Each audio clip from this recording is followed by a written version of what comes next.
20 do livro de Atos dos Apóstolos.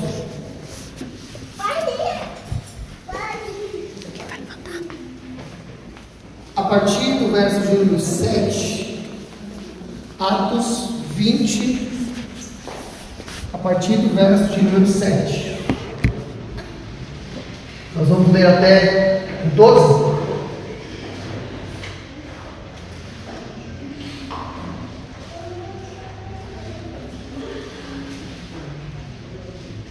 Que diz assim: no primeiro dia da semana, nós nos reunimos a fim de partir o pão. Paulo, que pretendia viajar no dia seguinte, falava aos irmãos e prolongou a mensagem até a meia-noite. Havia muitas lâmpadas no cenáculo onde estávamos reunidos. Um jovem chamado Eutico, que estava sentado numa janela, adormecendo profundamente durante a prolongada mensagem de Paulo, vencido pelo sono, caiu do terceiro andar abaixo.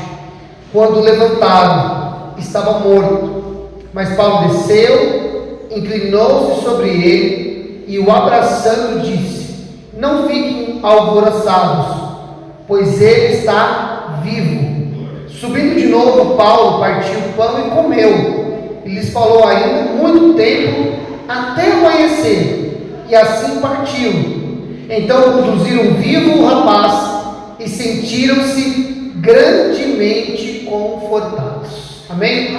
Podemos orar mais uma vez, queridos? Feche seus olhos com a tua cabeça. Pai amado, Pai santo, Pai querido, nós olhamos para a tua palavra nessa noite e pedimos que o Senhor fale ao nosso coração, que o Senhor nos ajude a compreendê-la e aplicá-la, Senhor. Que nessa noite a sua palavra produza vida, força, graça, alinhamento segundo o teu desejo, segundo o teu coração, em nome do Senhor Jesus Cristo. Amém? Pode tomar o assento, meu querido, minha querida. Eu estava na sexta-feira agora, estava reunido com alguns irmãos orando, e esse texto ele brotou no meu coração assim, falando. E na verdade, durante esses últimos dias, irmão, eu tenho pensado muito sobre uma parte da salvação, né? Quando a gente fala uma parte, porque a gente fala assim: Deus me salvou, mas salvação não é uma coisa só, salvação é um pacote completo. Tem muita coisa ali quando a gente fala de salvação. Eu estava pensando sobre essa questão do novo nascimento. E olhando para esse texto, nós conseguimos olhar nesse texto esse projeto de Deus chamado remissão, que é o ato que Jesus teve, irmão, de nos comprar, de nos resgatar e de nos transformar. Agora, se os irmãos, e eu gostaria que os irmãos ficassem com a Bíblia aberta, porque nós vamos olhar os versículos. A Bíblia está dizendo que Paulo, lá no verso 7, que Paulo está no primeiro dia da semana, domingo. Está reunido ali, querendo partir o pão, ele vai ter uma viagem no outro dia, e a Bíblia diz então que Paulo prolonga a mensagem.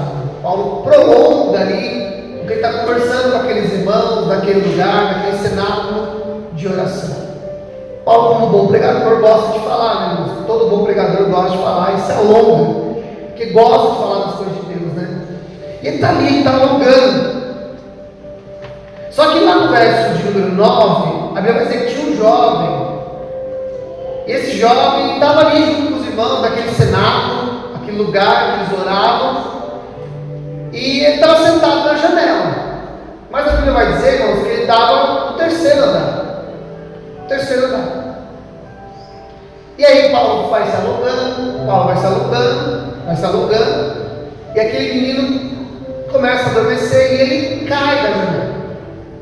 Então, quando a gente olha para esse texto, irmãos, nós percebemos que existe um jovem que está sentado na janela. Primeiro, irmãos, janela é um lugar de sentar. Eu lembro que meu pai falava isso para mim: sai da janela, janela é um lugar de sentar. Mas eu não estava sentado no terceiro andar, irmãos. Eu estava sentado no mínimo no térreo. Então, nós podemos dizer, irmãos, que esse jovem, o Eutico, ele representa a humanidade. Ele, na nossa exposição aqui, ele é a humanidade. ele se colocou no lugar de risco. Ele se colocou no lugar de perigo. Ele está sentado num lugar que pode ser, que foi para ele, perigoso. E assim, irmãos, que o homem tem vivido a sua vida. Desde o Éden, desde Adão, desde Eva, o homem, ele sempre, um homem sem Deus, um homem sem o coração transformado. E quando eu falo homem, mas eu estou falando do gênero, eu estou falando do ser humano. Homem, mulher, criança, adolescente, jovem, adulto, pessoas mais idosas, todos nós, irmãos, às vezes se nós não tomarmos cuidado, nós nos colocamos em posições perigosas. É aquela posição que a gente diz, não cair, mas você está a um passo, você está a um instante, você está em risco, você está em perigo de tal. Então, a humanidade, irmãos, ele tem esse coração, o coração de se colocar em zonas de risco, em situações de risco, embora ela se sinta segura. Embora ela se sinta apta para estar aonde ela está. Só que tem uma questão aqui, irmãos, que na matemática, na equação desse jovem, não entrou. Que foi o fator chamado tempo. Ele sentou na janela e talvez ele acreditava que ele poderia ficar ali durante todo o sermão do Paulo. Ele poderia estar naquela posição durante toda a pregação do apóstolo Paulo. E todo mundo sabe, irmãos, imagina que funciona assim com a grande maioria de nós. Embora eu durma muito rápido, eu sou uma pessoa que eu durmo muito rápido. Eu estou muito tranquilo para dormir. Inclusive, se eu deitar agora, eu durmo. Eu durmo muito rápido, mas é muito rápido. A André, às vezes, está doida comigo, porque às vezes esses dias eu chamei ela, vamos assistir alguma coisa junto aqui e tal. E ela falou, ela não sei se eu vou aguentar, eu estou um pouco cansado. Eu falei, não, vamos até onde a gente dá. Eu dormi primeiro.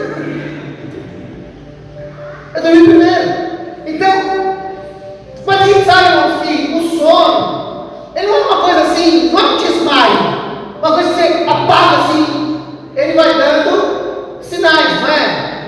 As pálpebras vão ficando pesadas, você dá aquela bocejada. O Davi, quando está com sono, ele coça os olhos, a gente já sabe que é um sinal dele, ele começa a coçar o olho, é sono. Então a gente vai tendo alguns sinais de sonolência. O que o eu tinha que ter feito? Opa, estou começando a ficar com sono, estou no lugar de perigo. Vou me sentar, vou sair da janela.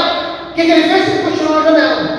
Sabe por quê? Porque nós acreditamos que nós, mesmo com alguns sintomas de que pode dar ruim, de fraqueza, que o corpo não vai responder, a gente, por algum motivo, irmãos, pela teimosia, às vezes, insiste em ficar na região de risco. É uma inclinação do nosso coração, porque a gente tem a sensação, irmãos, que a gente tem o domínio da situação. Não, daqui está sobre o meu domínio.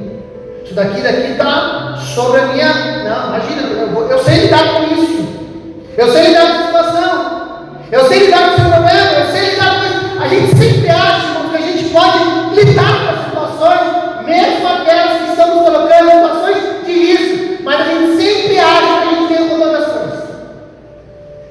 Quer ver um exemplo? Isso aí há um grande número de pessoas que tem medo de voar de avião. Não, pode avião, Deus. Isso é aquele negócio, cara. Aquele negócio cai morto, é verdade. Aquele negócio cai. A chance de sobreviver são mínimas. Mas estatisticamente, morre-se mais pessoas de acidente de carro do que de avião. Então nós estamos dizendo que voar de avião ou viajar de avião é mais seguro do que pegar o carro e pegar uma estrada. Mas o que a gente acha? Não, mas eu estou dirigindo. Estou aqui, ó. Está comigo. Eu me lembro, irmãos, que há uns 10 anos atrás, acho que mais ou menos isso, 10 anos atrás, 10 anos brasileiros, Em São Paulo, um caminhão de lixo, que era que era do estado do Paraná, ele veio fazer um trabalho aqui em São Paulo, e ele estava voltando o Paraná por uma rodovia que tem ali em São Paulo, chamada Regis Bittencourt. Ela tem um traço dela que ela é conhecida como a Estrada da Morte. Ela tinha uma serra muito complicada, que era a Serra do Cafezal. Então era uma estrada assim, bem complicada. E como o motorista não conhecia bem a estrada, não sei se os irmãos já tiveram vontade de conhecer lá, é ruim de sinalização. Ele entrou na rodovia, e do jeito que ele entrou na contramão, mas era madrugada, não tinha movimento, era pouco movimento de carro, então ele não tinha ali os carros para norteá-lo. E ele olhou e entrou na contramão na rodovia, caminhão de lixo. Na mesma estrada, vinham duas moças, elas estavam dirigindo na mão certa, quando de repente elas se deparam com aquele caminhão. Infelizmente, aquelas duas jovens morreram. Então, não foi a falta de habilidade daquelas meninas, não foi a falta de segurança delas. Entrou um fator que elas não dominavam. Deixa eu te falar uma coisa: existem fatores na vida que nós não dominamos. Nem tudo nós conseguimos controlar. Nem tudo a gente consegue conduzir. Nem tudo a gente consegue segurar com as nossas mãos, irmãos. Então, não se coloque em lugar de risco. A humanidade se colocou em lugar de risco. Quando nós olhamos o que nós chamamos de pecado original, que foi o primeiro ato de transgressão, e a partir dele todos os homens nasceram pecadores. O primeiro Adão.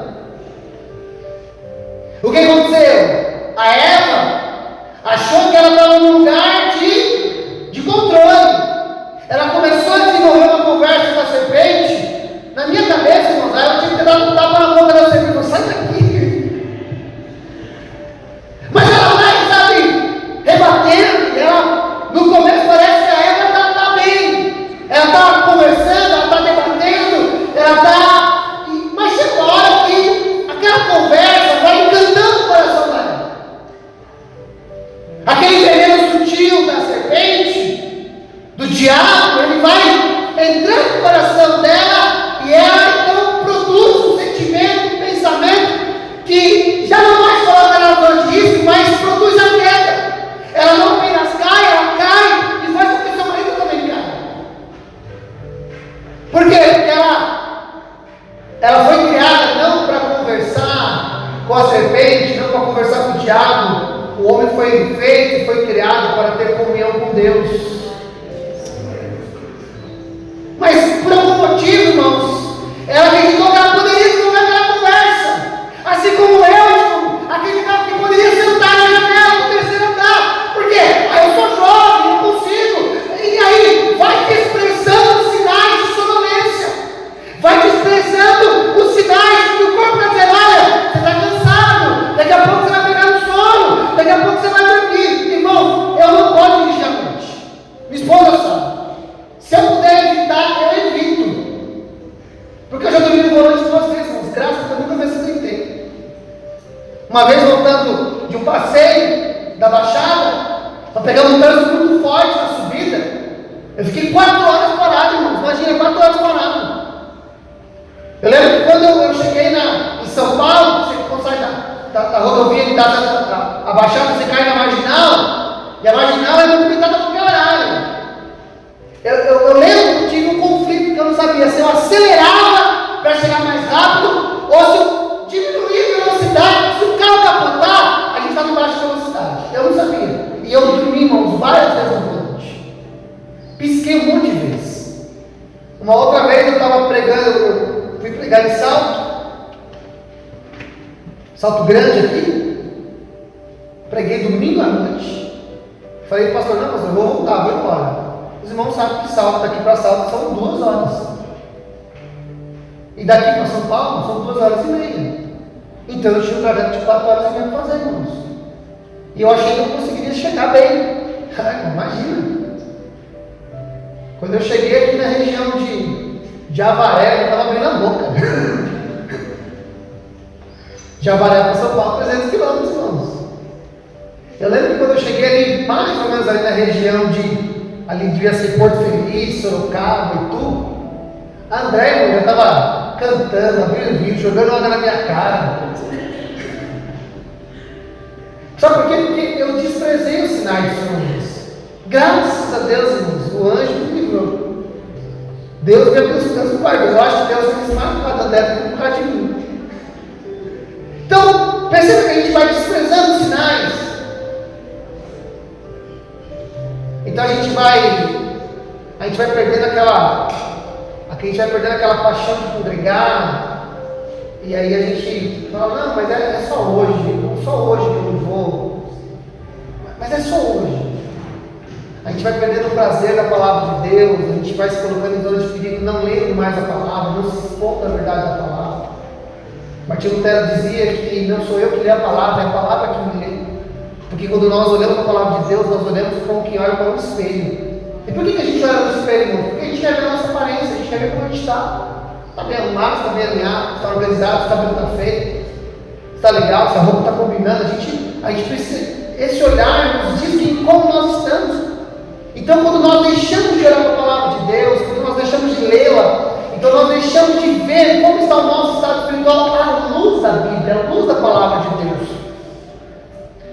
E a gente vai perdendo esses hábitos, a gente vai sendo engolido pela rotina, vai sendo engolido por outras coisas, a gente vai por outras coisas, e nós vamos desprezando os pequenos sinais, o fervor espiritual, a vida de oração, a vida devota, as lágrimas nos olhos, o Espírito que fala com a gente. Nós vamos perder, o que a gente vai fazendo? Vai desprezando os sinais.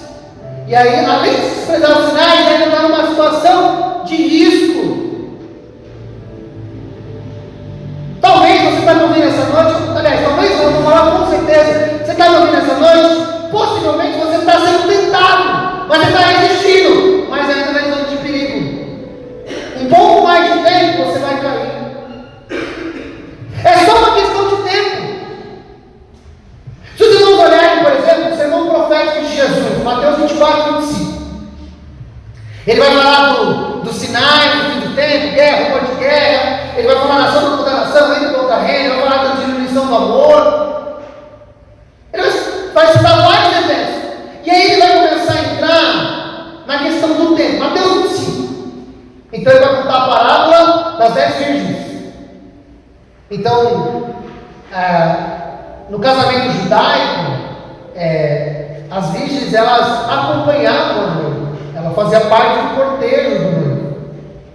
Então o noivo vinha em direção à noiva onde ela estava, e em algum momento a noiva se encontrava com o noivo, e junto com ela ia um cortejo de virgens.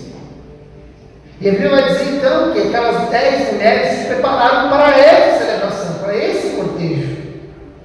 A Bíblia vai dizer que todas elas tinham lâmpadas, todas elas tinham lâmpadas com azeite, elas estavam juntas. E a Bíblia vai dizer, Mateus 25, Jesus contando isso, ele vai dizer que ficou tarde. E não ficou tarde para si, ficou tarde para todo mundo. Todas elas estavam dentro do mesmo espaço de tempo de demora. A Bíblia vai dizer, não que 5 dormiram, mas todas dormiram, porque passou da hora, todas elas dormiram. Mas quando houve um grito, aí vem o noivo, 10 se levantaram, falaram, vamos lá. Só que 5 perceberam que elas não tinham azeite suficiente para o trajeto. Mas havia 5 que tinham, elas colocaram para o tempo que elas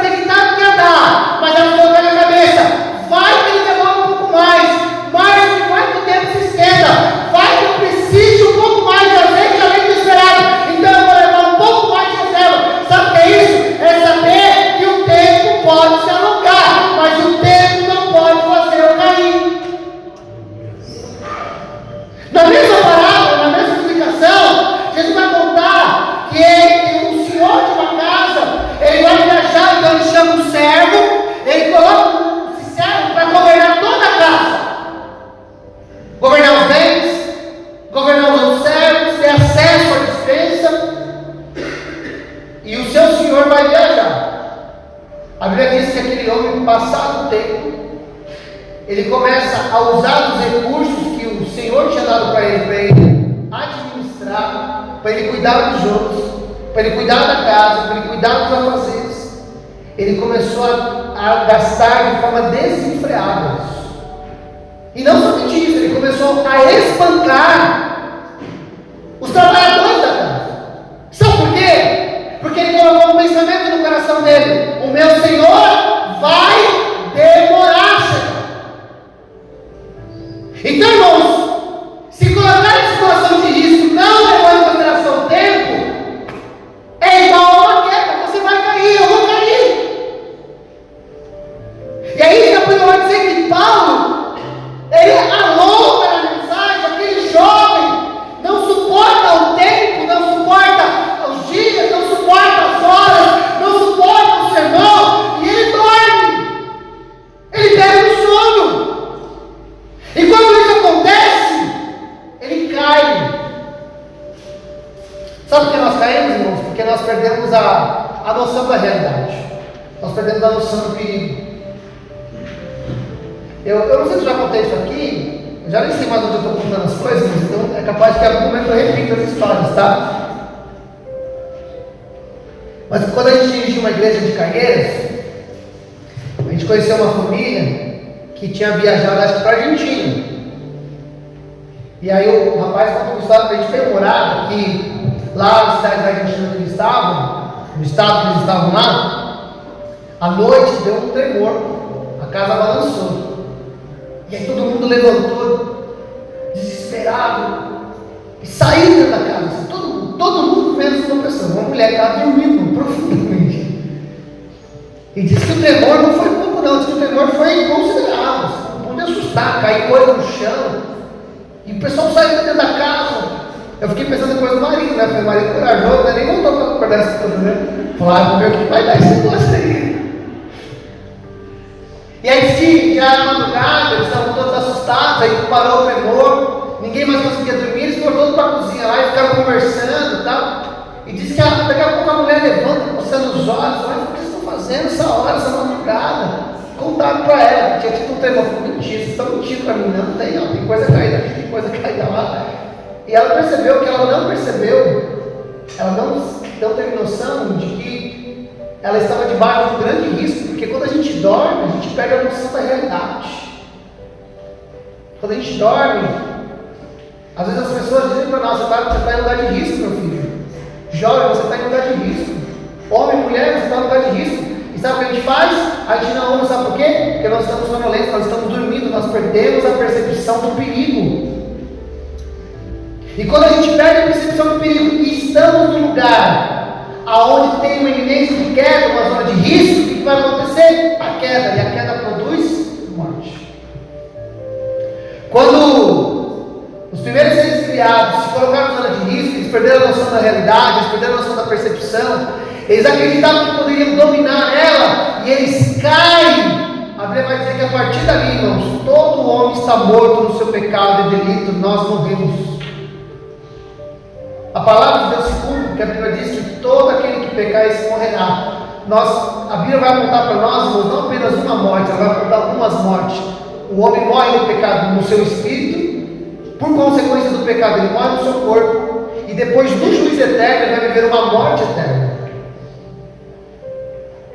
Então, quando o Adão e Eva caem, eles não morrem fisicamente na mesma hora, mas o espírito deles morre, sabe por quê? Porque eles estão desligados da presença de Deus. Porque a Bíblia vai dizer que o primeiro homem, o Adão, ele é alma vivente. Ele recebeu vida a partir de alguém que foi Deus, que soprou sobre ele para que vivesse.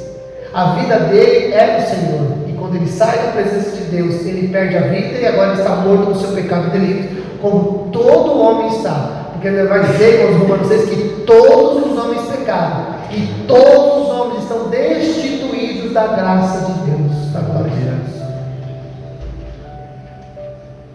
Agora, a Bíblia vai dizer que quando aquele menino cai, tem a queda, todo mundo corre. É óbvio, né, irmãos? Eu ia estranhar se ninguém fosse lá ver. Então todo mundo vai lá e vai dormindo. Mas observe que a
Algumas pessoas estão se estruturando na família, escoradas na família, no esposo, na esposa. Não, eu não oro, minha esposa ora, minha esposa é crente demais. Quando ela subir para o céu, eu vou agarrar no calcanhar dela. Vai nessa, vai dar certinho. Não, eu não estou legal, mas meu pai e minha mãe são homem e mulher de Deus. Deus não vai me deixar para trás. Tem uma frase, irmãos, que eu acho ela assim, muito arriscada. Que provavelmente eu já falei, você já falou em algum momento. Não, a pessoa desviou, mas Deus tem um plano na vida dela. Ela vai voltar. Me diz uma pergunta, responde para mim, irmãos. Qual é a alma que Deus não tem um plano? Qual é a alma que Deus não quer salvar? A Bíblia diz que o desejo de Deus é que nenhum homem pereça. Agora a pergunta é: vão todos para o céu, irmãos? Então não é uma questão de Deus ter um plano ou não tem, é a questão da pessoa se render ao plano de Deus ou não. Essas frases, elas muitas vezes elas servem para consolar o coração do pai, da mãe, do filho, da filha, do amigo, da amiga, do namorado, da esposa, para dizer: olha, continua confiando. Ok, eu entendo esse consolo, mas isso não é uma verdade, porque eu já vi gente que andou no Deus, gente que conheceu Deus, gente que teve experiências mais profundas do que eu, se desviar e morrer no pecado. Infelizmente. Aí tem gente que está escorado na família, está escorado no pai, está escorado na mãe, está escorado no filho, está escorado no esposo, na esposa, está escorado. E olha, irmão, se o marido morrer, se a esposa for embora, se o filho for para onde, se alguma coisa acontecer, se essa estrutura está de baixo, cai. Sabe por quê? Porque está morto, não tem vida com Deus. Tem gente que está escorado no departamento, na liderança. E aí, irmãos, eu estou falando isso, irmãos, e eu não estou pensando em nenhum fato específico, eu estou falando no geral.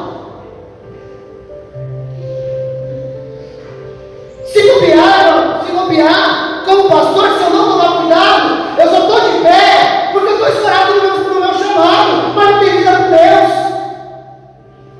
Nós, irmãos, somos bons em achar coisas para nos escorar. Não é isso que está sendo no Apocalipse? Que Jesus vai dizer para uma igreja: você tem fama que está vivo, mas na verdade você está morto. O que ele quer dizer? Você tem estrutura de que está vivo, você parece que está vivo, você está de pé como vivo, você tem todo o jeito de um vivo, mas na verdade não tem vida em você, não tem pulso, não tem coração, não tem vibração, não tem verdade, não tem respiração, não tem sentimento, não tem pensamento, não tem nada acontecendo dentro de você. Aquele moço foi escorado, colocado de pé, mas ele estava morto, irmão. Ele só estava de pé porque alguém estava escorando.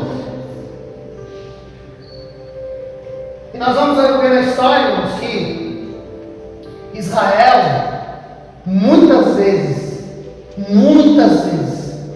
foi um povo sem vida. Mas ele estava escorado nas suas festas, ele estava escorado nos seus sacrifícios. Eles estavam escorados por serem filhos de Abraão. Não é isso que vai dizer quando eles desciam para ser batizados por João? Eles batiam no peito e falavam: como assim? Nós somos filhos de Abraão. E João vai dizer: que você está falando o quê? Deus pode fazer das pedras filhos de Abraão. Porque o verdadeiro filho de Abraão não é aquele que nasce da linhagem de Abraão, mas é aquele que manifesta a fé como o pai da fé manifestou. Então, irmãos, Israel, durante muitos anos, eles tinham toda uma estrutura que parecia que eles eram ali, sabe, eram o povo de Deus, mas eles estavam mortos. Irmãos. Paulo vai dizer, irmãos, que a lei de Deus é boa, mas a lei de Deus estava enferma por causa da carne. Eu li esse texto, irmãos, acho que Romanos 7. Eu li, eu não entendia quando ele falava assim: como assim que a lei é boa, mas ela está enferma no caso da carne? Eu não entendia. Aí um dia, eu não sei se os irmãos vão lembrar, que sim, acho que no início do ano 2020, nós tivemos um deslizamento de terra em Minas Gerais, em Brumadinho. Já tinha acontecido em Mariana, repetiu em Brumadinho, e centenas de pessoas foram soterradas. Os irmãos lembram dessa tragédia? Acho que foi no começo de 2000, se não me falha a memória, foi antes da pandemia, e eles foram soterrados. Aí teve toda aquela mobilização, governo, guarda civil, bombeiro. Aí teve gente que foi lá tentar achar, trouxeram gente lá de Israel, maquinário e tal, para tentar achar os mortos. E aí o governo ele procurou fazer algum tipo de ajuda. E uma das ajudas era para as famílias que perderam entes, que não foram encontrados. O governo disponibilizava um valor, uma ajuda ali para tentar comprar alguma coisa, mudar de lugar, fazer alguma ajuda assistencial, uma coisa boa, uma coisa que está dentro do papel do governo fazer, uma coisa boa para a família. Então eles vão começar a cadastrar as pessoas. Então perceba que a lei, ou o decreto, a ação governamental, ela é uma ação boa, ela visa atender quem perdeu um ente, um arrimo de família, alguém que trazia dinheiro para dentro da casa, agora eles têm uma despesa, eles saem de casa, eles vão fazer uma série de questões, então o governo vai devolver um recurso para a sociedade para que eles consigam se ajustar na calamidade. Então eles tinham que ir lá e cadastrar os mortos, cadastrar as pessoas que estavam desaparecidas e receber o dinheiro.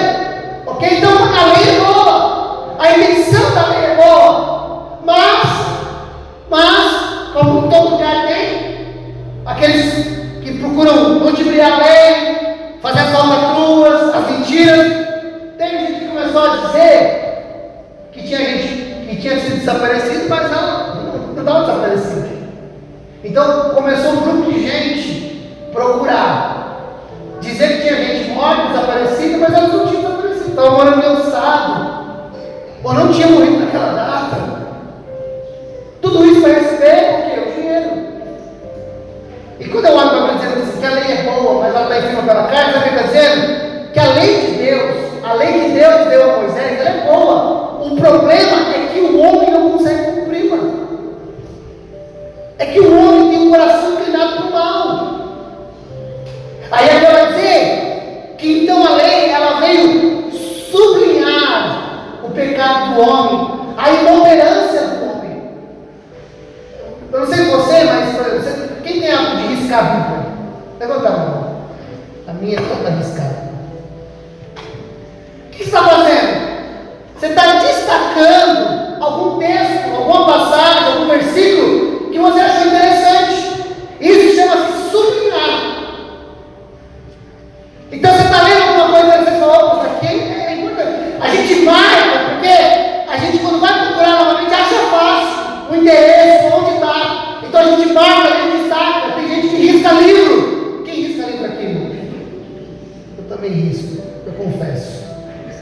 Então risca livro, se bobear, eu risco livro dos outros. Risca livro, porque gostou daquela frase, aquele escrito do autor. Então eu acho importante risca. Por quê? Porque ele está destaque. A Bíblia vai dizer, irmãos, que a lei, ela veio sublinhar, destacar que o homem não consegue cumprir a lei de Deus, porque está morto. Vocês estão entendendo? Então, os homens morreram e levantaram aquele jovem, mas ele estava morto. Não interessa quantas escolas, quantas pessoas, quantas estruturas vão segurar o morto. O morto sempre está morto. O morto sempre está morto. A Bíblia vai dizer então, irmãos, que Paulo vai até o local, encontra aquele menino morto, e a Bíblia diz que Paulo então se inclina sobre ele, abraçando, disse: não fiquem alvoroçados, porque ele está vivo. Então, quando Paulo chega, por mais que os homens fazem história, na verdade ele ainda continuava morto. Mas então Paulo vai em direção ao corpo do Eutico, aquele jovem, e a Bíblia vai dizer que ele se inclina sobre aquele rapaz. Ele se deita ou ele se debruça sobre ele e o abraça. E foi exatamente isso que Jesus fez na cruz. Ele viu que ele estava morto.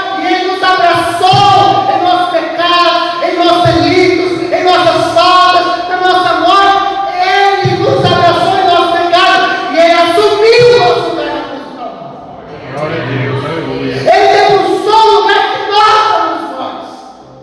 Ele foi colocado no madeiro que nós deveríamos estar. Ele assumiu uma culpa que era nossa. Ele assumiu um pecado que era nosso. Ele sofreu a pena que era nossa. Tudo isso para que a vida dele houvesse em nós. A Bíblia vai dizer que Adão é um homem, é uma alma vivente. Agora a Bíblia vai dizer que Jesus é o segundo Adão. E Jesus é um espírito vivificante. Qual é a diferença? A diferença é que Adão recebeu vida e perdeu a vida no pecado. E Jesus morreu pelo nosso pecado, nos doando vida. Ele nos deu vida, irmãos. Ele subiu no madeiro. Ele deitou no lugar da sepultura. Ele assumiu o nosso lugar na cruz. E Ele nos deu vida. E vida com abundância. E quando ele levanta, quando Paulo levanta, o povo está alvoroçado. E Paulo vai ter uma mensagem agora. Paulo, quando se levanta, ele vai dizer: não fiquem alvoroçados, ele está vivo. Glória a Deus. Quando Jesus ressuscita, ele aparece aos discípulos que estão dentro de um quarto, morrendo de medo. Ele também diz: não se fiquem alvoroçados. Ele vai dizer: tenham paz. Ele soprou a paz sobre eles. Porque quando Cristo ressurge dentre os mortos, irmãos, ele produz paz no meu e no seu coração. Glória a Deus. Quero terminar, irmãos, falando do último versículo que nós lemos, o 12. Verso final do 11, começo do 12, vai dizer assim: e assim partiu, Paulo partiu. Então conduziram vivo a paz e sentiram-se grandemente confortados. Eu quero dizer, irmãos, que quando Jesus Cristo ressuscitou, Ele deixou uma mensagem de tranquilidade para mim e para você. Ele soprou sobre nós a sua paz. Ele acalmou o nosso coração. E aí Paulo vai dizendo que quando Paulo partiu, aquele rapaz que tinha sido morto, mas agora estava vivo, aquele rapaz que por causa da queda havia morrido, mas agora porque Paulo o abraçou, porque Paulo estava com ele ali, o abraçou na sua morte, agora aquele rapaz está de pé. Assim também, irmãos, Cristo nos abraçou na nossa morte, Ele nos deu vida, mas um dia Jesus partiu e nos deixou vivos. Há uma igreja viva, há um corpo de Cristo vivo. Eu e você temos vida, porque Cristo ressuscitou dentre os mortos e Ele nos deu vida.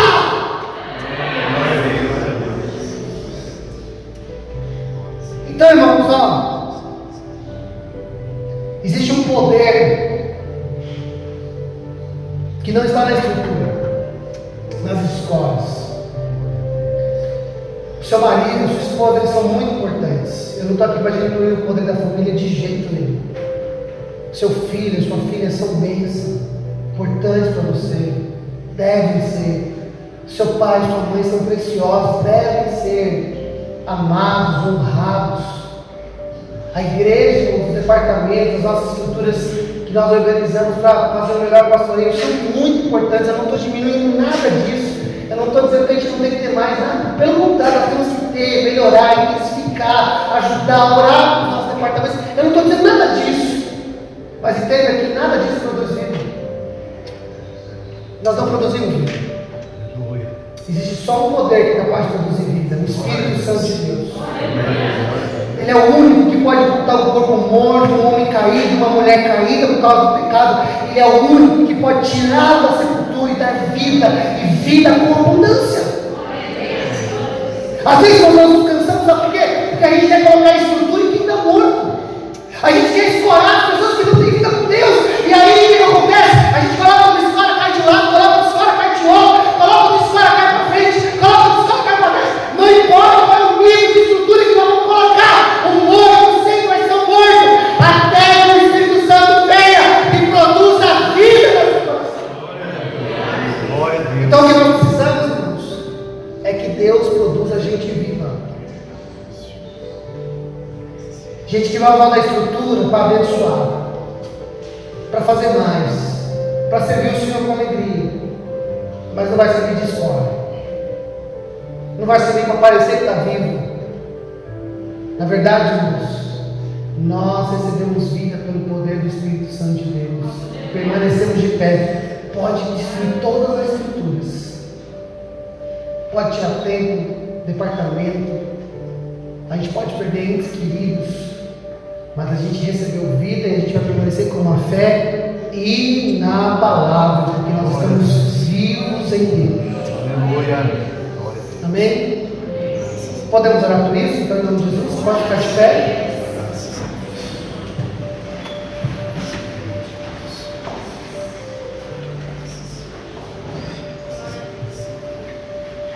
Existe um poder. Se não me falha a memória, em Atos dos Apóstolos vai dizer que esse poder é o mesmo poder que ressuscitou a Jesus de Nazaré. É o mesmo poder. Se você... Então, as aplicações são: se você se sente sonolento, sai do lugar de perigo, você pode cair, pode morrer na fé. Mas se você já percebeu que você já não está de pé, parece que está, mas não está, parece que vai, mas não vai, então clame aquele que pode dar vida. É até injusto, irmãos, nós começarmos a culpar a estrutura porque a gente não tem vida com Deus. Às vezes a gente culpa o corpo de obreiros, culpa o pastor, e fala: não, o pastor é muito ruim, por isso que eu não sou firme. O líder, a líder do departamento é muito ruim, por isso que eu não consigo ir para frente. Ah não, o horário do culto, o dia, a estrutura, o som, a gente começa... Não. Quem tem vida com Deus, adora o Senhor debaixo de um lampião. Sai cheirando querosene, mas sai feliz. Quem tem vida com Deus, ora de joelhos dobrados, num chão batido de terra, numa casinha de sapê, com frestas maiores do que uma rodovia, mas adora o Senhor, porque está vivo. Porque está vivo, irmãos. Então a gente precisa de vida, irmãos. E uma vida que só Deus pode dar para nós. Uma vida que só o Senhor pode produzir em nós. Podemos orar por isso nessa noite, em nome de Jesus? Vamos orar então? Você pode fechar seus olhos, se você puder, curvar sua cabeça. Eu quero orar com você, mas eu gostaria que nós todos orássemos, irmãos, porque eu também preciso que Deus continue a derramar dessa vida na minha vida. Senhor, em nome de Jesus, nós oramos nessa noite, Senhor. E nós entendemos, ó Pai, que o morto continua sendo morto independente das escolas. Mas o vivo é sempre vivo, porque não importa onde ele está, as estruturas que estão em volta, ele sempre está operando, ele sempre está fazendo, porque ele está vivo. Pai, eu oro em nome de Jesus para que os teus filhos não caiam. Eu oro primeiramente para que eles não se coloquem em zonas de perigo, em janelas de pecado, cedendo a tentações. Mas, Senhor, eu também oro por aqueles que caíram, aqueles que não deram atenção aos sinais, aqueles que não perceberam que estavam em perigo e quando viram já estavam no chão, já estavam caídos. E quem sabe já estão se escorando em tantas coisas, mas continuam sem vida, continuam sem vibração, continuam sem intensidade, continuam sem graça na vida, continuam, Senhor amado, a levar a vida do mesmo jeito, fria, sem vigor, sem graça, sem ânimo. E nós precisamos, ó Pai, que aquele que tem vida, aquele que é Espírito vivificante, Ele nos toque, Ele nos dê vida, Ele se debruce sobre nós e nos serva para a vida, Senhor amado.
Levanta-nos, Senhor amado.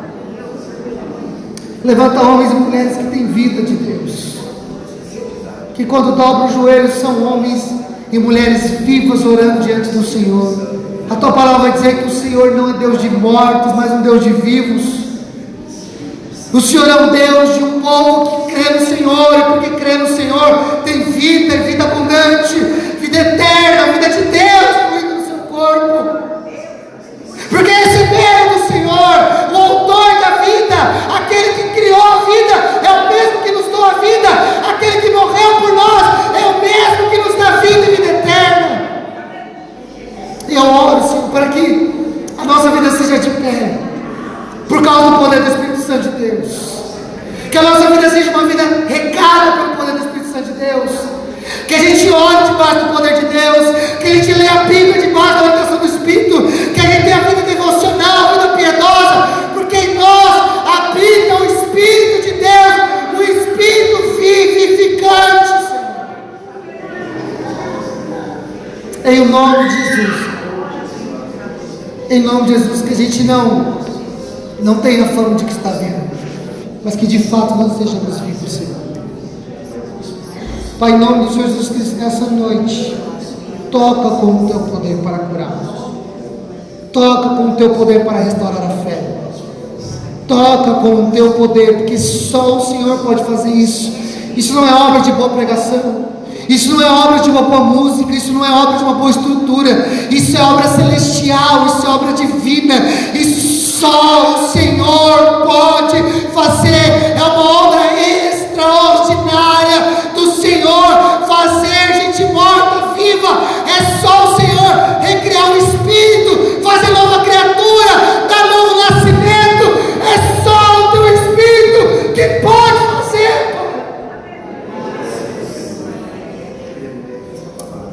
Nós precisamos que o Senhor faça, porque nada pode produzir gente viva, nada pode recriar espírito, nada e nem ninguém pode. Só a sua obra salvadora, redentora, vivificadora pode fazer isso. Então o Senhor faz uma obra na vida do nosso coração, acende o nosso coração para a tua presença. Abre os nossos ouvidos para a tua voz. Dá-nos a alegria da tua salvação, Senhor. Em nome do Senhor Jesus Cristo é o que nós oramos nessa noite. Nós te pedimos, em o nome do Senhor Jesus Cristo. Amém. E graças a Deus. Você pode aplaudir o Senhor bem forte, em nome de Jesus.